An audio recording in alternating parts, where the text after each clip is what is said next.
Gue nggak percaya di situ. Banyaknya karyawan sama dengan kehebatan bisnis. Pelajaran kedua yang gue ambil di 2025, ya, ini sebenarnya gue ambil dari film ya, atau novel dari Dune, karyanya Frank Herbert, yaitu Fear is not real, ya.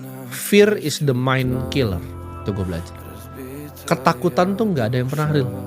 Ketika lu teman-teman semua mau mulai sesuatu, ya, kalian takut, itu nggak ada yang real gitu. Keluarga kalian, kalian takut ngomongin apa, itu cuman ada di kepala kalian. Kalian ngerasa ketika, oh gue mau mulai usaha nih, gue mau mulai berinvestasi, tapi gue diejek sama teman-teman, gue diejek nonton edukasi sama orang lain. Orang tuh nggak ada yang pernah peduli sama lu. Lu tuh ada di spotlight bias ketika lu ngerasa dunia itu berputar di lu, padahal nggak ada yang pernah peduli. Ketika lu jalan di mall tuh nggak ada yang pernah peduli. Jadi gue kasih tau bahwa ketakutan tuh nggak nyata. Buat apa ya lu takutin masa depan atas sesuatu yang lu nggak akan pernah bisa kontrol. Yang ada tuh hanya kenyataan yang ada di depan mata lu ini. Ya, di detik ini kenyataan tuh yang ada. Ketakutan di masa depan tuh nggak ada. Ketakutan di masa lalu tuh juga nggak ada. Yang kita bisa kontrol tuh cuma satu, ya dunia luar kita nggak bisa kontrol. Kita nggak bisa kontrol adalah pikiran kita. Kita mau maju atau kita nggak mau maju. Dan gue belajar tahun 2025, ya kan, gue hidup di mana gue itu nggak pernah pengen gagal. Gue orangnya sangat kompetitif. Ya.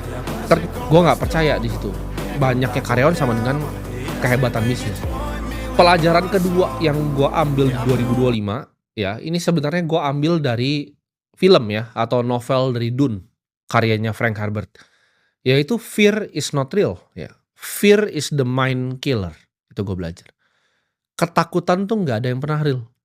Ketika lu teman-teman semua mau mulai sesuatu, ya, kalian takut, itu nggak ada yang real gitu. Keluarga kalian, kalian takut ngomongin apa, itu cuman ada di kepala kalian.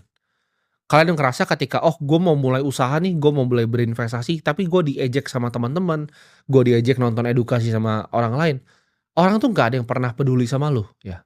Lu tuh ada di spotlight bias ketika lu ngerasa dunia itu berputar di lu, padahal nggak ada yang pernah peduli. Ketika lu jalan di mall tuh nggak ada yang pernah peduli sama lu. Jadi gue kasih tau bahwa ketakutan tuh nggak nyata. Buat apa ya lu takutin masa depan atas sesuatu yang lu nggak akan pernah bisa kontrol. Yang ada tuh hanya kenyataan yang ada di depan mata lu ini. Ya, di detik ini kenyataan tuh yang ada. Ketakutan di masa depan tuh nggak ada. Ketakutan di masa lalu tuh juga nggak ada. Yang kita bisa kontrol tuh cuma satu, ya dunia luar kita nggak bisa kontrol. Yang kita bisa kontrol adalah pikiran kita. Kita mau maju atau kita nggak mau maju. Dan gue belajar tahun 2025, ya kan, gue hidup di mana gue itu nggak pernah pengen gagal. Gue orangnya sangat kompetitif, ya.